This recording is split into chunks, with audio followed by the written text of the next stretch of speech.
Control can look exactly like caring sometimes. That is why most ladies, they get themselves trapped. You are mistaking control and care together before you realize it is toxic. Hey guys, my name is Inamsi, and here I help you to break free from toxic cycles, narcissistic abuse, and codependency. Let me tell you something about control. I once met this person that could not allow me to do the things I used to do before. Initially, I thought that it was love because I was like, wow, I have gotten someone that actually cares exactly for me. I felt as if this person understands me better than I do. So when I try to call a particular friend or a particular person, this person will say that, no, you don't have to call this person, and say certain things about them.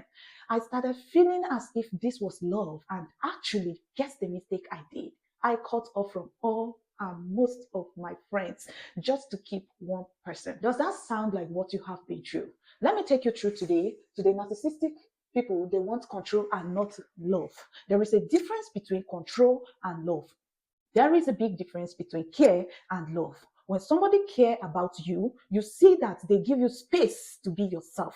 They give you space to grow. They give you space to reach the heights. I remembered our VC. We once had a female VC in our university. This was a woman. She attained the heights. Anytime you see a woman progressing, doing things she wants to do, fulfilling her dreams, know that that woman is staying with a man that has allowed her to be herself. In marriage, not every man allows a woman to pursue her dream. I want you to know the difference between control and love, care versus love, so that if you find yourself in this situation, you are not wondering, oh, am I in the right track? Am I making a mistake? Am I wrong? Am I this? Let's go on right away. The first thing, that control can look like care, okay? It can look like care just the same way I have explained, but this is it. This is how you will know that they are controlling you. Checking your phones. How often does your partner check your phone in a relationship?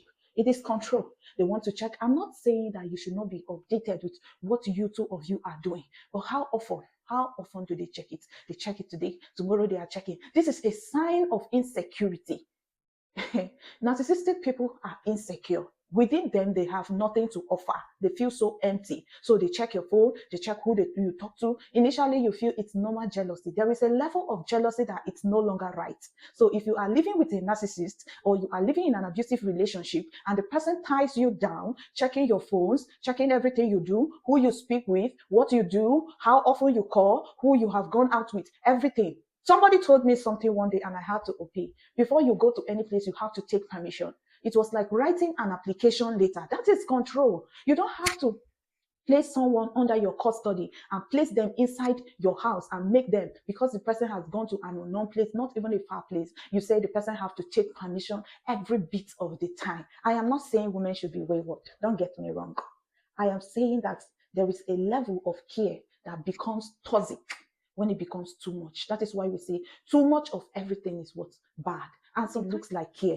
There is a difference between, please, if you are going out, let me know to the place you are going out, so that if anything happens to you, I can know that this is what has happened. There is a difference between, don't ever go to this place. If you go to this place and I get you there, I'm going to deal with you. One has a threat on it. One has a loud voice on it. One has condition. One is authoritative. So if you constantly live in marriage, marriage is not supposed to be a place of you let go of yourself. If you live in a place such like that, just know that you are in an abusive relationship.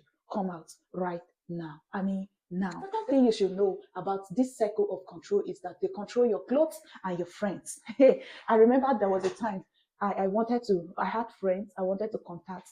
This person said, no, you cannot contact them. So what I'm trying to tell you is that if you are in a relationship and they start controlling your clothes, initially it starts like here, okay? You once loved, okay, you are a kind of person that love makeup, like me. I like to touch my face, not too much, but I love to do that. So you are staying in a relationship with someone that suddenly say, you should stop doing all these things on your face.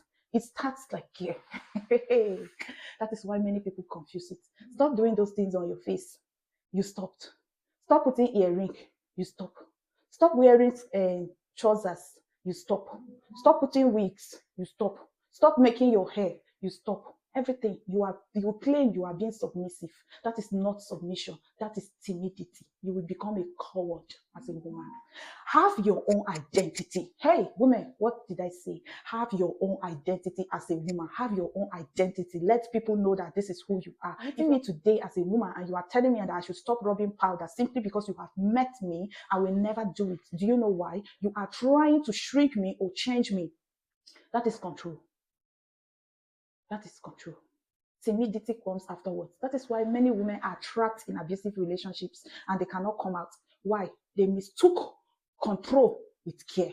It was not care, it was control that was disguised as love. Suddenly, your friends are all bad people. You have to stop talking to your friends. They make sure that you stop communicating with your friends. They make sure that you stop talking to your friends. They make sure that those people that care about you, that your community, that circle that you had that were helping you, they know that these people that had a voice over your life are cut off so that you are left alone with them. It is not love. There is a difference between love and control. There is a difference between care and control. If somebody cares about you, they will care about your friends. They care about who you talk to. They care about what matters to you. Some of the people that you talk to, you used to talk to, I want you to take your time today and look back. Do you still talk to them when you are in a relationship or you cut off on them? When you got married, those people that you used to communicate with, have good conversations with, do you still have good conversations? I'm not illicit conversations. I'm talking about good conversations. Conversations that were right. You know these people were friends. They were brethren. You could pray together with them. You could cry with them. What happened? Why did you stop talking to them? Because you married an abusive partner. You married a controlling partner. You married someone that told you that those people are evil. So you cut off from them by force. That is why you no longer communicate with them. Today, I want you to go back and reinforce your cycle. You need a community. You need to stand.